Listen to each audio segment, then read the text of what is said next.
Ladies and gentlemen, episode 304 of the new format. Today's title, State of the Market. Today we talk on 2 points in our 5 minutes only together. Foreclosures and mortgage arrears. Let's get into it.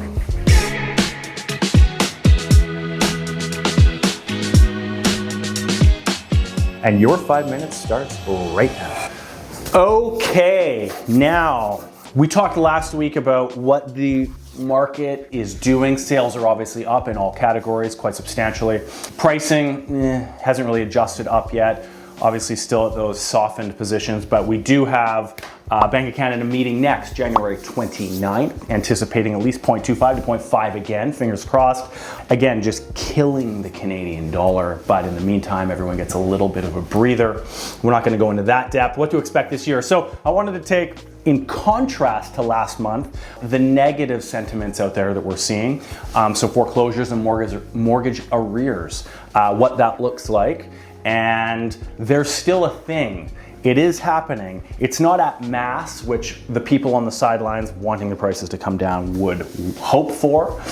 God forbid the carnage that would create, but they're happening. So from Western Investor, an article I could pull up, I can't find much on foreclosures. They're not that, even through StatsCan, Real Estate Board Greater Vancouver, it's not something that's pushed in your face for obvious, I believe, political reasons, but that's just me. By Q3 2023, this is the latest data I could find, Metro Vancouver had 83 residential foreclosures. 83. Including 50 detached houses and 33 townhomes or condos. This figure was notably lower than even the 2009 market downturn that, if you remember, I got into real estate in 2007. I remember the old guy saying, worst time of all time to get out, the peak is in, blah, blah, blah. The great financial crisis, the GFC, which the Australians call that, surprisingly enough, didn't really see any fundamental effects at mass up here. There was much more of a psychological aspect to it from what I saw.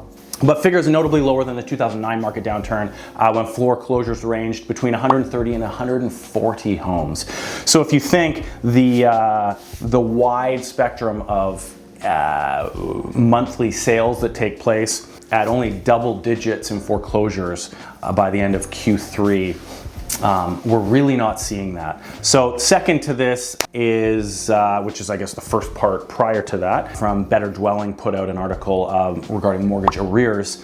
There were 10,826 mortgages in arrears. Arrears is 90 days past due. So you haven't made a mortgage payment in over 3 months. As of October 2024, this was a 5% climb since September 2024. So that was a 5% obviously monthly increase. And this is about 0.21% of the total mortgages tracked by the CBA, the Canadian Bankers Association.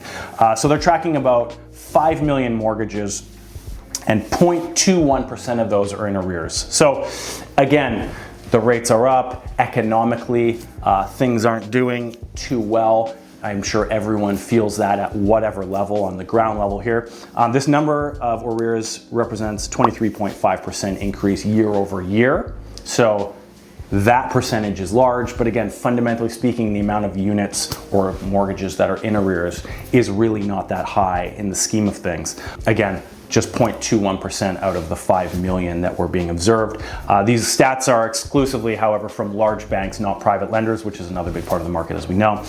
This is despite federal initiatives with policy making, bankers making extensive and really unprecedented efforts to suppress mortgages going into arrears and then following into foreclosure. So if you talk to the bank, if you call your bank now, if you do or don't have issues, say, what are my options? They will give you a plethora of options to push amortization, to basically everything short of the COVID mortgage pause to deal with your finances before falling into arrears and then in turn foreclosure. So an interesting aspect, these things are still happening, but of course not at mass.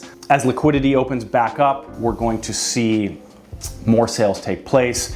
interest rates coming back down. Don't forget, stock market is up, sales in real estate are up, World art market is on balance at a high level. Bitcoin naturally is up. Rates are coming down, but let's not forget the economy's down, the Canadian dollar's down, unemployment is up, rents are down. That's my time. Airbnb has now been tightened, and we've got the new flipping tax. So what is going to happen in 2025?